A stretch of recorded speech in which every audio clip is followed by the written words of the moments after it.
Bonjour à tous, c'est avec un son de karaoké que vous allez avoir la correction, comme promis, du premier exercice du CCF blanc, avec à la fin quelque chose à savoir en plus qu'on a fait en classe.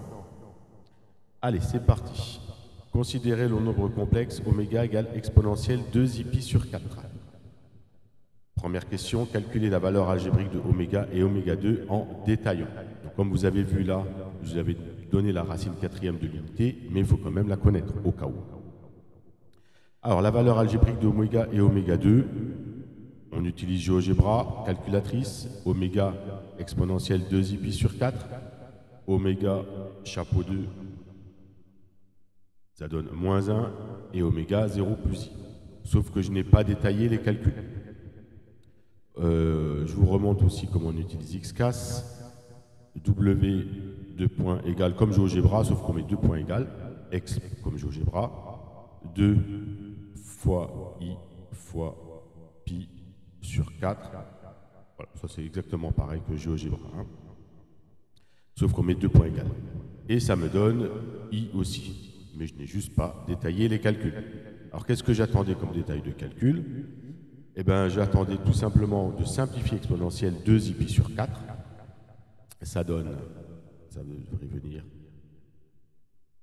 et ça ne vient pas.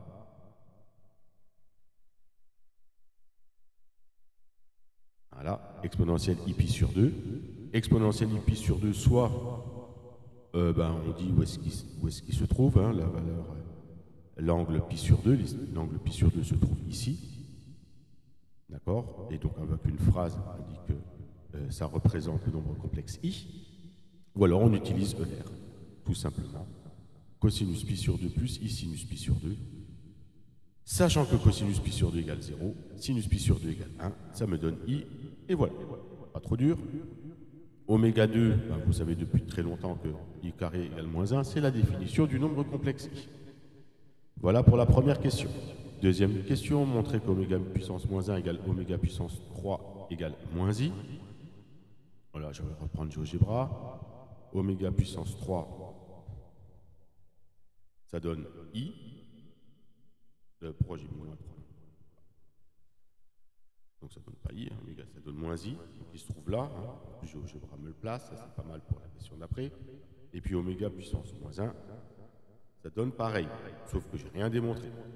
Comment est-ce qu'on démontre ça? Oméga puissance moins 1, exponentielle pi sur 2 à la puissance moins 1, on va rajouter au moins au pi sur 2 à l'exposant, et ça donne donc exponentielle moins pi sur 2.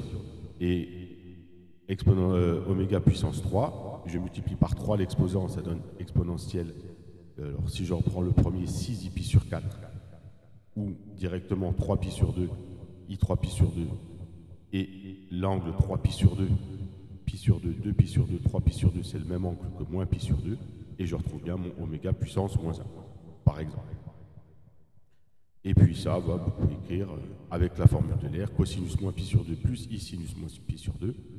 C'est le sinus moins pi sur 2 qui vaut moins 1, et donc ça donne moins i.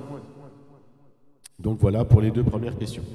Placez dans le plan les points d'abscisse 1, oméga, oméga 2, oméga 3. Alors, je vous ai déjà placé oméga, oméga 2, oméga 3. Pour placer 1, soit on écrit 1 plus 0i.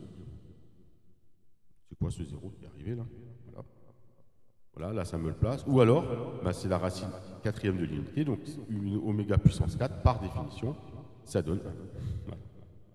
Donc on a les deux façons. Ensuite, donc on obtient un polynôme régulier à 4 côtés, c'est-à-dire 1 carré. Calculer avec un logiciel la transformée discrète de l'échantillon 0, 2, 4, 2. Donc là, quand c'est comme ça, avec un logiciel, le plus facile, c'est la Fédération française de tennis, FFT, avec XCAS, donc c'était 0, 2, 4, 2. Et ça me donne 8, moins 4, 0, moins 4. Okay. Pour celui qui qui n'a pas plutôt, je crois qu'il y en a 2 élèves encore, qui n'ont pas XCAS sur leur ordinateur, eh ben, il n'y a pas le choix, il faut utiliser les matrices, c'est la question 5.